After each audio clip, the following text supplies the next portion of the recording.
Hello everyone, welcome to my YouTube channel. आज के इस वीडियो में हम एक बहुत ही इंपॉर्टेंट टॉपिक के बारे में बात करने वाले हैं। टॉपिक आप देख सकते हैं, बोर्ड पर लिखा हुआ है गवर्नमेंट जॉब्स आफ्टर बीएससी।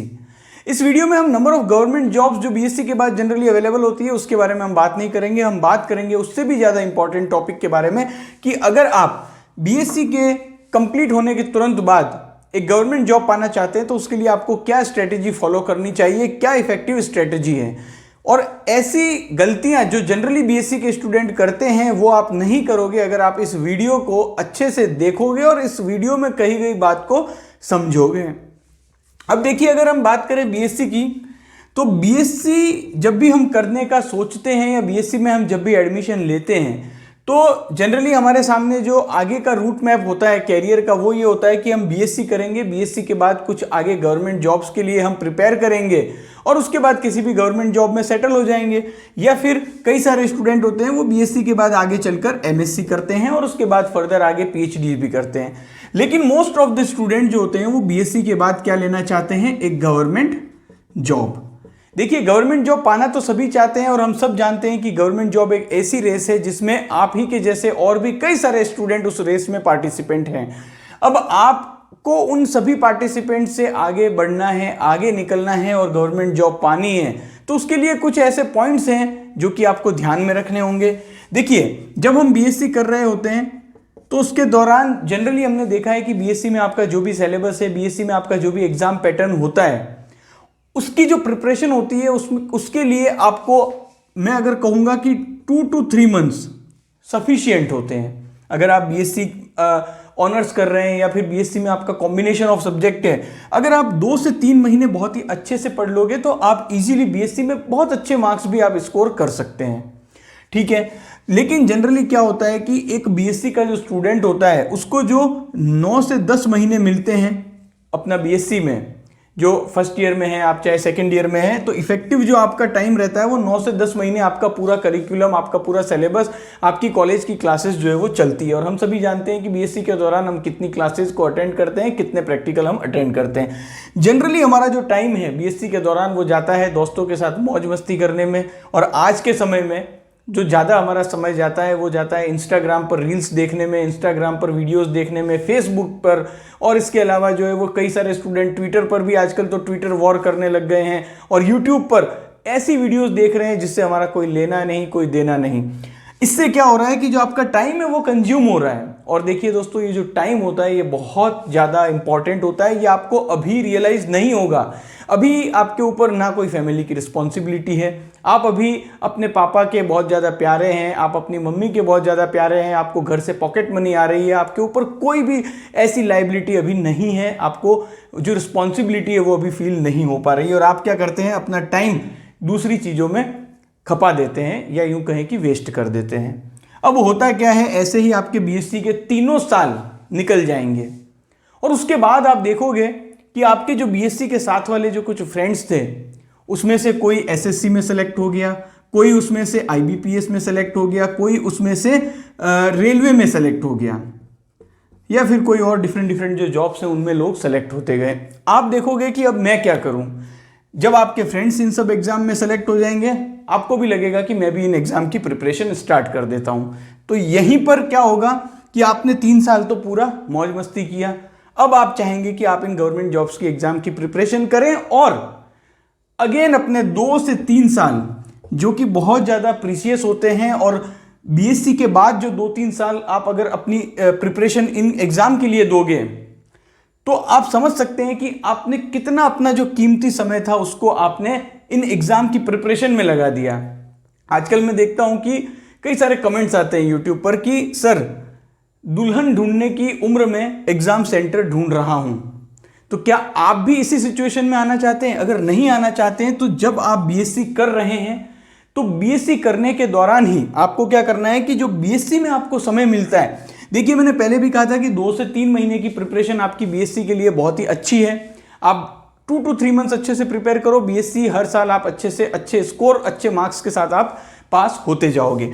तो आप क्या करो कि अपने जो 5 से 6 महीने इफेक्टिवली आपको मिल रहे हैं बीएससी के दौरान, बहुत अच्छा समय आपको मिलता है, आप बीएससी फर्स्ट ईयर में हैं और आपको अगर लगता है कि आगे चलकर मुझे तो गवर्नमेंट जॉब की प्रिपरेशन करनी है, मुझे एसएससी की प्रिपरेशन करनी है, मुझे आईबीपीएस की प्रिपरेशन करनी है, मुझे रेलवे या किसी भी अदर एग्जाम की प्रिपरेशन मुझे करनी है, तो आप क्या कीजिए कि बीएससी के दौरान ही आप चाहे फर्स्ट ईयर में हैं चाहे सेकेंड ईयर में हैं, ऑनलाइन क्लासेस स्टार्ट कर दीजिए किसी भी कोर्स के लिए। और आप जानते हैं कि ऑनलाइन कोर्स आजकल क्वालिटी एजुकेशन आपको मिल रही है बहुत ही अफोर्डेबल प्राइस में।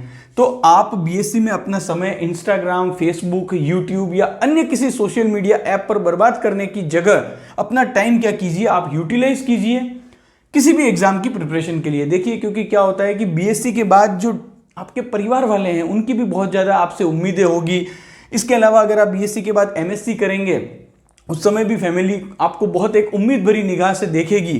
तो होगा क्या कि अगर आप बीएससी के दौरान ही इन एग्जाम की प्रिपरेशन के लिए डेडिकेटेडली अगर आप फोकस करोगे, जो आपको 5 से 6 महीने इफेक्टिवली मिल रहे हैं उन्हें आप यूटिलाइज करोगे, तो बहुत हाई चांसेस हैं। देखिए, श्योरिटी तो हम कभी कह नहीं सकते, लेकिन अगर आप मन लगाकर बहुत अच्छे से प्रिपेयर करोगे तो बहुत ज़्यादा चांसेस होंगे कि जब आप बीएससी के फाइनल ईयर में होंगे, और बीएससी के फाइनल ईयर में आप कोई भी जो कॉम्पिटिटिव एग्जाम है जिसके लिए ग्रेजुएशन एलिजिबिलिटी होता है, वो आप बीएससी फाइनल ईयर में आप उस एग्जाम में अपीयर हो सकते हैं। तो क्या होगा कि जब आप बीएससी फर्स्ट ईयर से ही किसी एग्जाम की प्रिपरेशन करते हुए आए हैं और बहुत अच्छे से आपने प्रिपरेशन किया है, तो जब आप बीएससी फाइनल ईयर में या बीएससी कंप्लीट होने के बाद जैसे ही इन किसी एग्जाम के लिए आप अपीयर होंगे, तो आप बहुत अच्छी कंडीशन में होंगे उन तमाम स्टूडेंट से जिन्होंने की केवल बीएससी के कंप्लीट होने के बाद 5 महीने 6 महीने प्रिपरेशन करके जो उस एग्जाम में अपीयर हो रहे हैं। क्योंकि आप लगातार 2-3 सालों से उस कोर्स के लिए पढ़ रहे थे,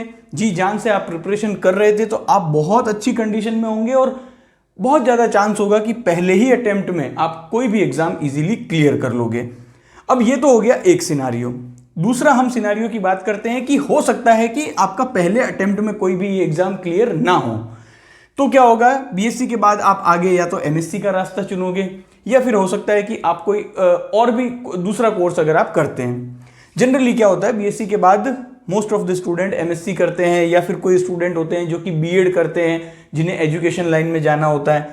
तो आप बीएससी के बाद जब भी कोई और किसी भी कोर्स में आप एनरोल होंगे, उसके बाद भी अगर आपका ड्रीम आपकी आंखों में है कि मुझे तो एसएससी में सीजीएल क्वालिफाई करके इनकम टैक्स इंस्पेक्टर बनना है, या मुझे बैंक पीओ बनना है, या मुझे रेलवे में कोई अच्छी जॉब लेनी है, या मुझे कोई और दूसरी कॉम्पिटिटिव एग्जाम को क्रैक करना है, तो उस समय क्या होगा कि आप जिस भी कोर्स में एनरोल होंगे उस कोर्स के साथ साथ भी, देखिए बीएससी हो गया, एमएससी हो गया, ये सभी ऐसे कोर्स होते हैं इसमें आपको पूरे 12 महीने पढ़ने की कोई ज़रूरत होती नहीं है। आप लास्ट के 2-3 महीने में या फिर डेली भी अगर आप कम समय भी देंगे और लास्ट में 1-2 महीने में अच्छे से प्रिपेयर करोगे तो भी आपका बीएससी और एमएससी अच्छे से हो जाता है।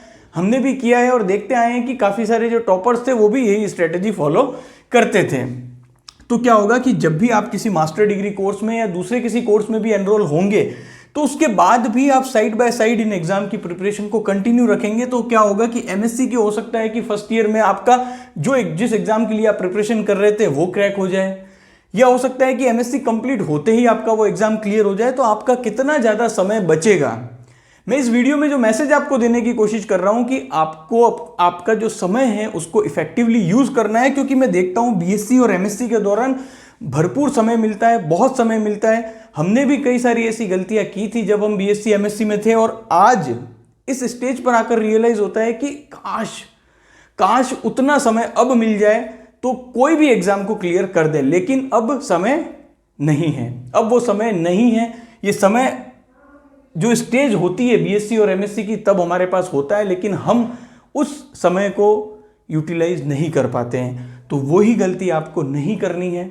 इफेक्टिवली आप प्रिपरेशन करोगे तो देखिए बीएससी में भी अच्छा स्कोर करोगे, एमएससी में भी अच्छा स्कोर करोगे, और बीएससी क्लियर होते ही किसी भी एग्जाम को आप इजीली क्रैक कर लोगे। यहाँ पर जस्ट रिप्रेजेंटेशन के लिए मैंने 3 एग्जाम के नाम लिखे हैं, लेकिन आप किसी भी एग्जाम की प्रिपरेशन बीएससी में रहते हुए ही बीएससी के फर्स्ट ईयर से ही आप शुरू कर दीजिए। आजकल तो ऑनलाइन कोर्सेज बहुत ही अफोर्डेबल प्राइस में आपको मिल जाते हैं।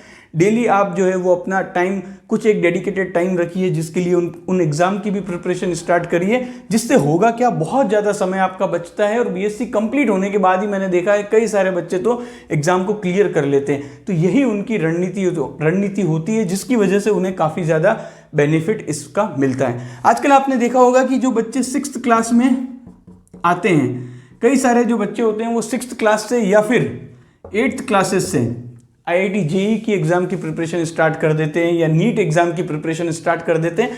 तो होता क्या है कि जब तक वो 11th में आते हैं तो उनका जो बेसिक फंडामेंटल है वो तो काफ़ी ज़्यादा क्लियर हो चुका होता है। और एक बच्चा तो ऐसा होता है जिन्हें कि 11th क्या, आप सोचिए कि 12th कंप्लीट होने के बाद भी उन्हें पता नहीं होता है कि JEE और नीट होते क्या हैं। तो यहीं पर डिफरेंस आ जाता है, क्योंकि अभी कंपटीशन जितना ज़्यादा बढ़ रहा है, इतना कंपटीशन है कि वहाँ पर अगर आपको जो आपके कॉम्पिटिटर हैं उनसे आगे रहना है तो आपको प्रोएक्टिव रहना होगा।